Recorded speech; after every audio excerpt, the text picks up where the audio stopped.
जड़े महात्मा साधु गोसाई गाँ को आई प्रवचन देवाई से गाँ को आगे कहीं भी जड़े साधु महात्मा आसी नथिले।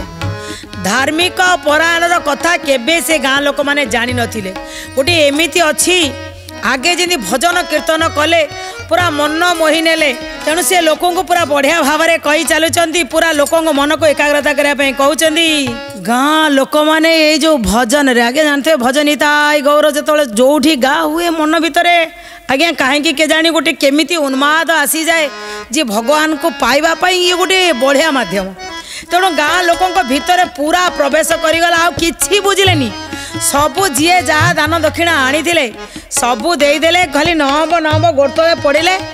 जेमिति महात्मा चली गले आरे जेते बड़ बड़ लोक थे कहले छाड़ ये घर द्वार वैराग्य आसीगला दरकार नहीं ये संसार किछि नुआ ए किए पुआ किए कार स्त्री किए कार बापा छाड़ सब संसार कौन ना संसार छाड़ी आमको जंगल को जबार अच्छी ना वैराग्य मिलवानी आउ कौन हम स्वर्ग तो मिलवानी आ ये संसार को आस लाभ को मिला नरक पुणी घाटी हवा चलो ता परदिन आज्ञा सकाळु समस्ते घर द्वार छाड़ीदे छाड़ीदे समस्ते गैरिक बसन पिंधि मुंडे पूरा लंबा लंबा तिलक काटी चलिले बाट सारा से ही धुन चलला। आज्ञा संसारी लोक केते समय गाई पारे संसारी लोक ना 5-10 मिनट गाईदेला पर सब ओहो गोड़ हाथ कण हो पाटी कण हो बसीगले सब बसीगला परस्पर परस्पर पचारे भाई स्वर्ग को गले कौन हम ना स्वर्ग रे अरे स्वर्ग रे कौन दुख अच्छी ना जहाँ चाहब से सबू मिल परस्पर तालिका आरंभ कले ये तालिका कले आज्ञा कौन तालिका आरंभ कले जड़े कहला आज्ञा से सबू मिल तो ना ना मोर बोहूर पिलापिली होनी से कहि स्वर्गपुर मो बोहूर गोटे जहाँ पुटे कि झीटे हो अच्छा आमर जो जम्बाड़ी केसटा लगी से केसटा टिके समाधान होनी तालिका है सेटा टिके हम आउ जड़े कहले रुह म तुम जम्बाड़ी कथा कह अरे आम गाँव में गोटे मंदिर ना मुझे मंदिर पर गोटे तालिकाटा कर दिए मु कहि भगवान आम गाँव में गोटे मंदिरटा दब आउ जड़े कहले रही था मो खाली तुमरी तुमरी करुच कि अरे गाँ सारा लोक जेतिक बही 500 कि 1000 लोक बसी तालिका कले आज्ञा आरी भितरे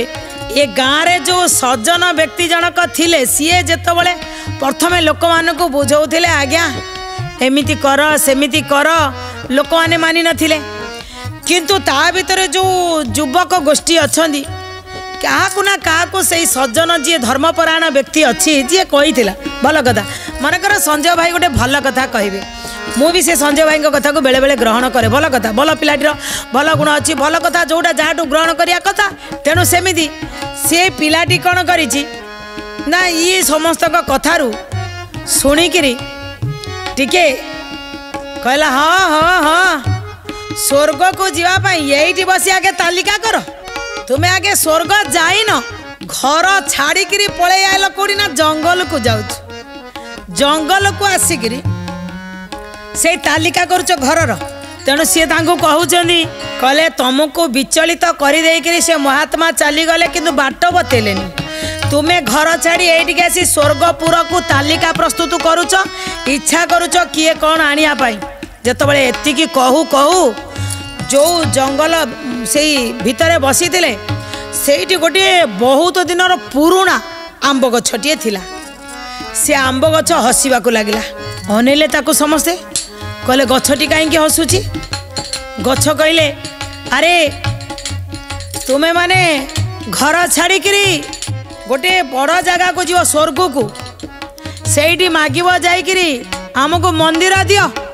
अरे तुम्हें लोक मैंने जदि 1000 टंका आदा करी निजे पुरुषार्थ कर तुम पुरुषार्थ रे तुम्हें मंदिर ठिया करदेव कहले लो माउसी तू कौन कहचु तो बोऊ पाई जीव पुओ मागिया पाई अरे जदि पुत्र कामना थिबो ना ताले संसार कर्म आगु को चलिले संतान जन्म हम ए मागिबारे कौन अच्छी जितेबाला ठो ठो हसिकी यही कथा बुझाऊँच से गछ ठारू बुझी सारा प्रत्येक मनीष जड़े जन को अनाऊँच आउ से जो बालक जनक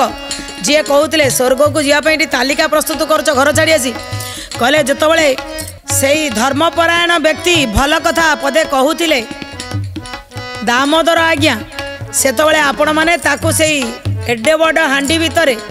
गोटे चाउल पड़ला भाया आपण मैंने कथा को हे ज्ञान कले कौन ता कथा शुणे कि ये महात्मा आसी आपन कहीदेले आपण आसी पलि आसिक कहते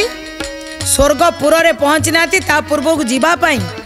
कौ रास्ता अच्छी स्वर्गपुर को जीवाई कौ रास्ता आपण मले ही स्वर्गपुर जीव आप जानी बंची था कई कौटी स्वर्गपुर गलानी कर्म करिया को पड़िबो।